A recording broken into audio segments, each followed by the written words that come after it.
A ver, ¿y si nuestros recuerdos más profundos no empezaran con nuestro nacimiento, sino mucho, mucho antes? Hoy vamos a desgranar una hipótesis, bueno, una hipótesis realmente atrevida, que sitúa el origen de la memoria no en la mente, como podríamos pensar, sino en la biología pura y dura de la concepción. Así que, para que nos hagamos una idea, este va a ser nuestro recorrido. Vamos a empezar con una de esas preguntas que llevan siglos dándole vueltas a los filósofos. Luego saltaremos a una explicación biológica que, la verdad, es bastante sorprendente. Y acabaremos aterrizando en una propuesta de renacimiento cultural de lo más radical. ¿Vamos allá? Vale, pues empecemos por el principio. La primera parada de nuestro viaje es una idea que es literalmente tan antigua como la propia humanidad. Es esa creencia, ¿no?, de que nuestra alma ya existía en alguna parte antes de llegar a este mundo. Y todo arranca de una pregunta que la verdad inquieta bastante. Si se supone que el universo tiene un orden, que es perfecto, ¿por qué nacemos en condiciones tan distintas? ¿Por qué algunas vidas empiezan con todo a favor y otras, pues, con todo en contra? Y es aquí donde, curiosamente, un montón de tradiciones antiguas parecen coincidir, encuentran un hilo común. La idea de que sí, existimos antes de nacer, pero el propio acto de llegar al mundo nos provoca una especie de amnesia espiritual, ¡pum!, un borrón y cuenta nueva.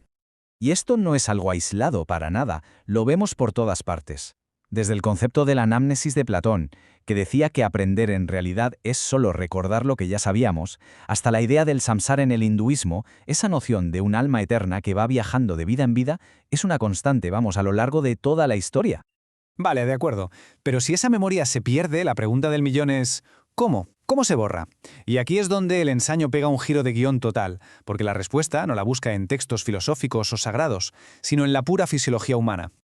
Y nuestro viaje a nivel microscópico empieza en un lugar con un nombre un poco raro, el epidídimo. A ver, para que nos entendamos, es un tubo larguísimo y súper enrollado que está junto a los testículos y es ahí donde maduran los espermatozoides. Y ojo, porque su forma, que recuerda a una serpiente, ya nos va dando alguna pista de su importancia simbólica más adelante.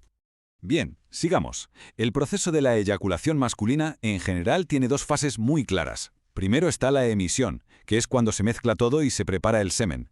Y luego viene la expulsión, que es la parte que coincide con el clímax, con el orgasmo, y que libera una descarga de energía bioeléctrica potentísima. Y aquí, atención, porque llega el punto clave, el eje sobre el que gira toda esta teoría.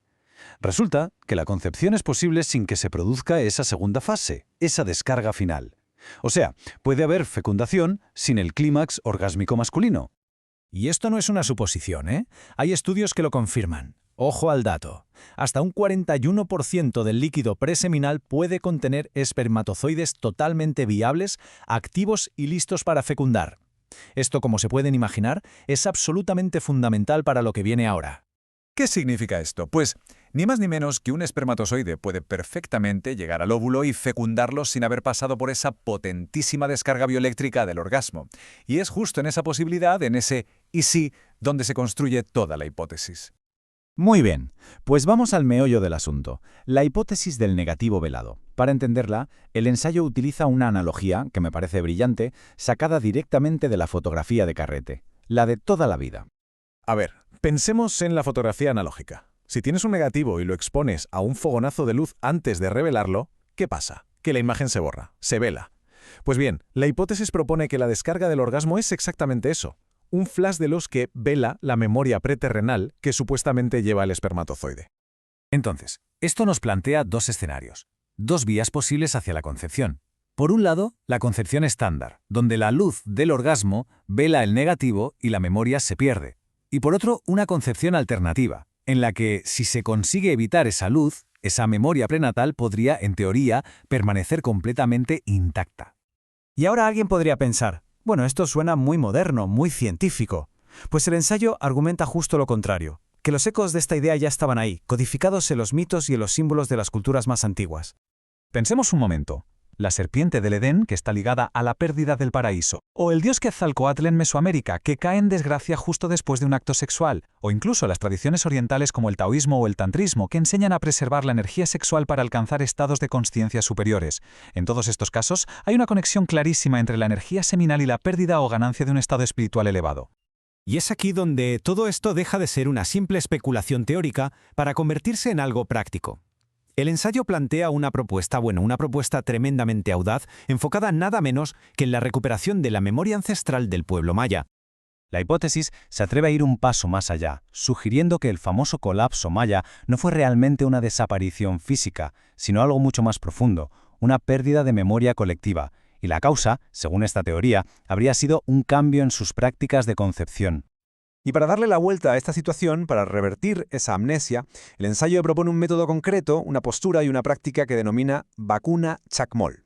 El objetivo es clarísimo: permitir la concepción sin el efecto velador del clímax masculino para que los nuevos niños nazcan con esa memoria intacta. Pero ojo que esto no se plantea como una solución de un día para otro, ni mucho menos. Es un plan a largo plazo, un renacimiento proyectado a 3 generaciones. La primera generación empezaría a concebir sin el velo, iniciando el cambio. La segunda se encargaría de consolidar estas prácticas. Y la tercera, finalmente, sería la que alcanzaría ese renacimiento cultural y espiritual completo, con toda la sabiduría ancestral ya restaurada.